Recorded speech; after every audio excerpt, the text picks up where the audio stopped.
Okay, so we're here on day two, and we have some questions that people asked on LinkedIn, and we're going to address those questions. So, welcome, and here we go. The first question is from, I believe it was Sadat. Sharing my screen, and here we go. So, Sadat, you made a really good point, and thank you for your question about what about those markets which will experiment and then people will go back to retail habits once the markets are open.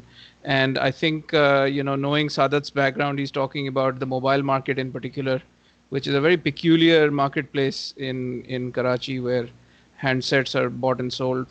People like to touch the handset. I see your point, Sadat. So I'm going to throw this one to Umar, and let's see what he has to say about it.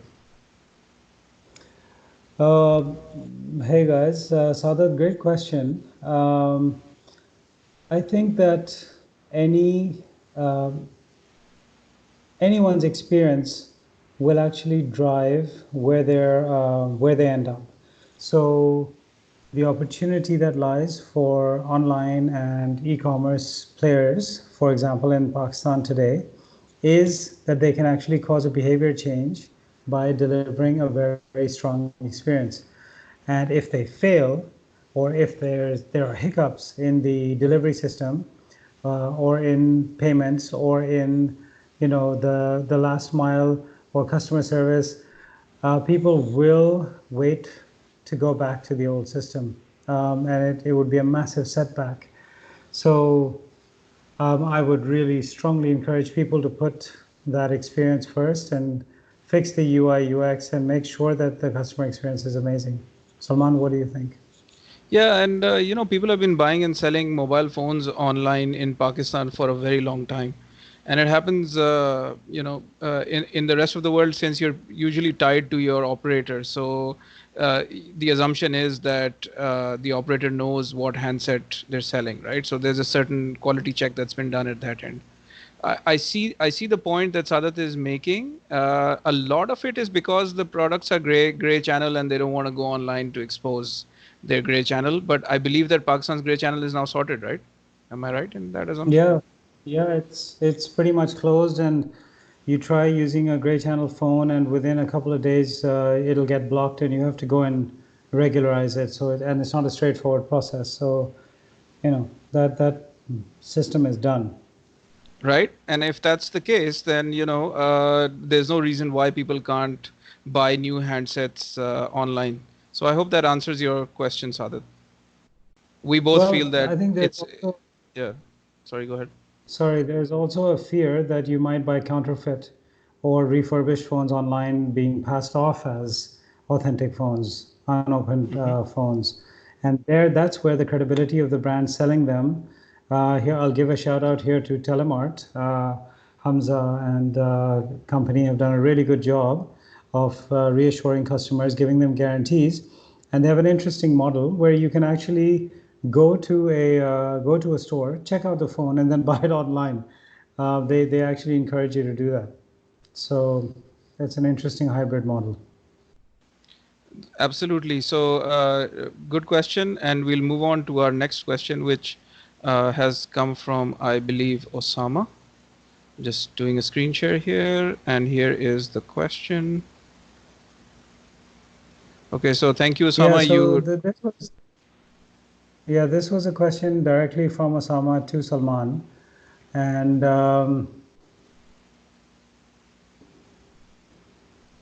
hopefully it'll come up shortly. okay? So I've done a screen share. Should turn up. Yeah. Mm-hmm. Okay, so I'll read it while Uh, while we're waiting. Has it turned up on your screen? Yep, yep. Please do. Okay. Oh, there it is. Okay.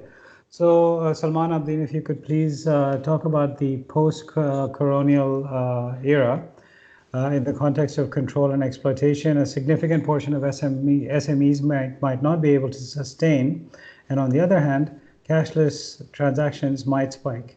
More startups in healthcare and education might pop up, etc., etc. Yeah, over to you. Okay, so Osama, I think first of all, a great turn of phrase. there, post-colonialism, and that's really smart. So good job there. Yes, a lot of SMEs will struggle, but when have SMEs not struggled? SMEs are up against so many odds all over the world, because there's this general trend towards the neoliberal huge multinational corporations taking over industry after industry, and in my opinion, it's the SMEs that are going to save the economies of the world in the near future. So I take a very different view. I'll give you an example. If it weren't for local manufacturing available in countries today, we would not see the kind of resilience we have. If everyone depended on one supply source, then right now there would be no toilet paper in the world. There would be no Lysol. There would be no disinfectant. There would be no breweries, microbreweries turning their production into disinfectant all over the Western world. There would be, the whole meat chain would be broken. So meat, eggs, wheat are pretty much local in most economies of the world. And if it weren't for these resilient SMEs, trust me, we would be in very, very serious economic trouble throughout the world today.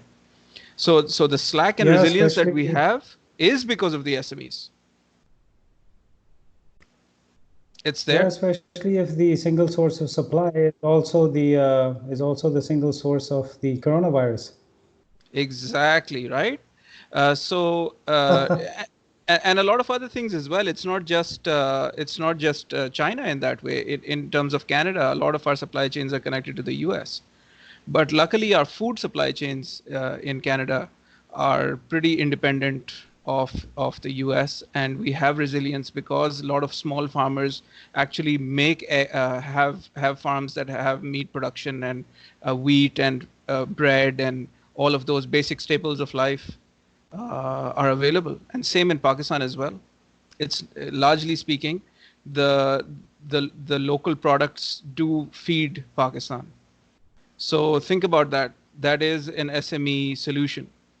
Secondly, we're looking at a lot of SMEs turning their manufacturing to the needs of the healthcare workers. We're seeing a lot of SMEs making masks, for example, making PPEs, Mm. making visors. They've turned their whole production around, and that could not happen in large setups. That would only happen in small setups. We're seeing 3D printing, producing valves for splitters, for example. There's one splitter that's been made that can take out 4 exit Yes. points from one ventilator, and that can Ventilate. only be 3D printed. You're Yeah. not going to have the time to build a mold and take it to factory. So, I think when we think of the SMEs going through crisis, SMEs also are the ones who have the resilience to bounce back and do something really interesting in this time. That's how I see it. Yeah, excellent POV. Yeah. And the third question, I'm going to throw it to Umar. It came from someone on Umar's DM. Here's my screen share of that. That's what would be the B2B strategies in this same Corona timeline that we're looking at. So that's an interesting question. I'll let you handle that. Well, I have a couple of thoughts. So B2B strategies are human strategies at the end of the day. People who are making decisions in a corporate environment are just as human as anyone else. So at this time, I would really recommend maintaining a personal outreach.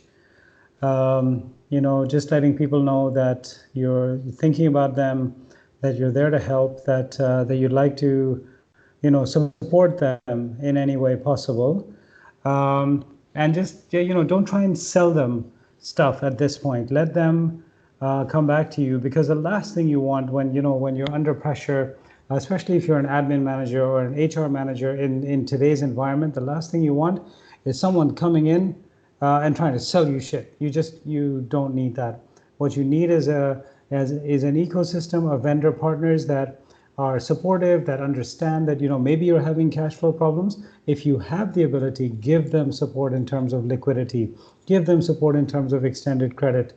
especially again when you're talking with SME clients, and try and be as supportive with expertise, with advice, with maybe you have you're working for a corporate that has experience in dealing with pandemics in the Far East. Share those experiences proactively.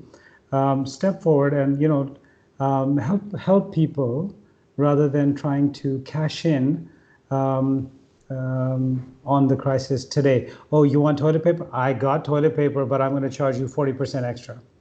And you know what? You don't really have the time to go out to the open market because, hey, it's a pandemic. There is no toilet paper. I'm going to screw you on toilet paper. So don't do that. Be that friend, be that advisor, build that emotional relationship, because people will really remember how you made them feel. They won't necessarily remember what you did for them, but they will definitely remember how you made them feel. I'll just end on one lesson that I've learned since I've moved to Canada, which is that it's so important to ask how I can help, and that's such a human way. It's a Canadian way Yeah. of doing business, and it's a very Mm-hmm. human way. It's something that I did not know how to do, but now I immediately reach out across the aisle and ask people, how can I help? So what's the problem that you're Yeah. trying to solve, and how can I help you right now? And the sad thing is that sometimes professional relationships will actually be more rewarding for you in that way, where people will be more willing to help you and more willing to accept help than personal relationships. And so, I would really strongly recommend building strong, warm, trusted professional relationships. Absolutely, and those really do come in good stead. So great answer over there for the B2B answer. So let's keep the conversation going, guys. Do comment on our video and ask us more questions. Otherwise, we'll just have to come up with a new topic to bounce around. Okay, we'll be back tomorrow, inshallah. All right, take care. All right, have a great day, guys. Bye. Assalamu alaikum.